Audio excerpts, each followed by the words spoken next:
최근 저희 법원에 개인회생 사건 접수 건수가 폭증을 하고 있는 그런 상황입니다. 과연 어떤 장점들이 있어서 이렇게 개인회생을 진행하시는지 제가 생각하는 장점들을 한번 소개해 드리려고 합니다.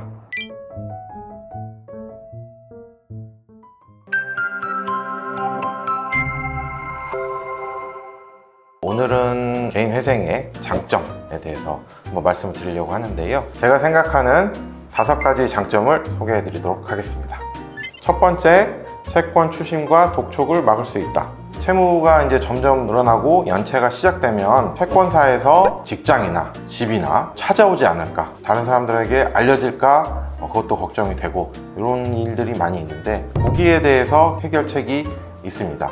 금지명령이라는 제도가 있어서 금지명령을 신청을 같이 저희가 해드리고 있고, 금지명령이 인용이 돼서 떨어지게 되면 어떠한 형태의 추심도 금지, 더 이상은 채무자들에게 전화를 한다든지 찾아온다든지 아니면 법원에 대한 변제를 받으려는 어떤 일체의 추심 행위가 금지되기 때문에 이게 개인회생의 가장 큰 장점이 아닐까 저는 그렇게 생각하고요. 두 번째, 채무의 종류에 관계없이 주식 투자라든지 가상화폐 투자로 인한 대출금도 개인회생 진행이 가능하다. 주식 투자라든지 비트코인과 같은 가상화폐에 투자를 했을 때 그거를 돈을 대출을 받아서 빌려서 했다.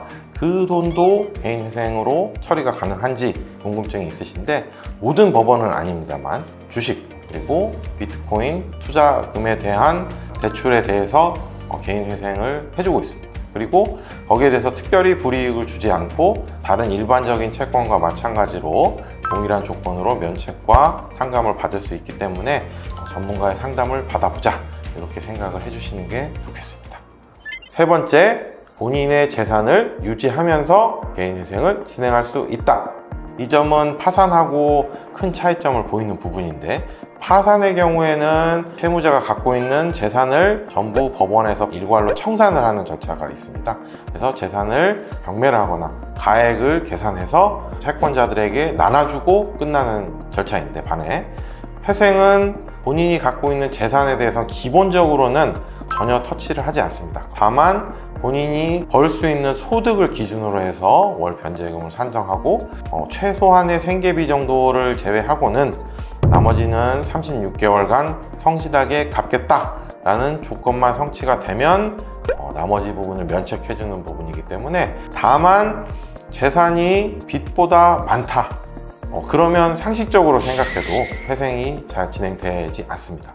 네 번째, 주위에 다른 사람들이 알지 못하는 상태에서 진행할 수 있다.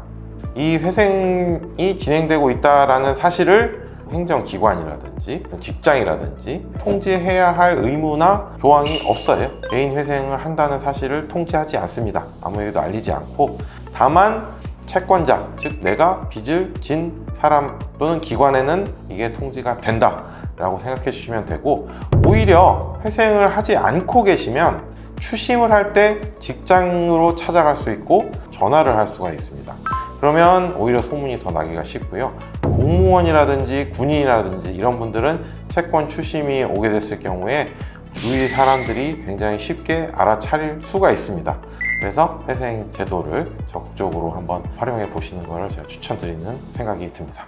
다섯 번째, 이자가 더 이상 늘어나지 않고 면책받을 수 있다. 거의 99%의 경우에 이자 부분은 면책과 탕감을 받을 수 있어요.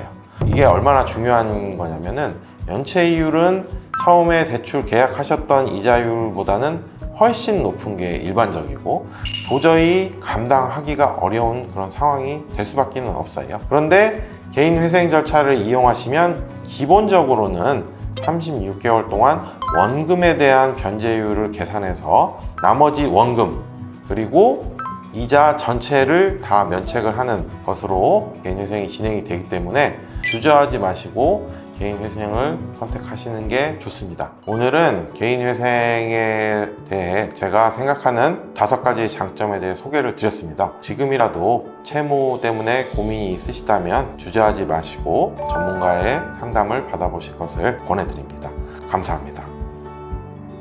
오늘 영상이 도움이 되셨다면 좋아요, 구독 눌러주세요.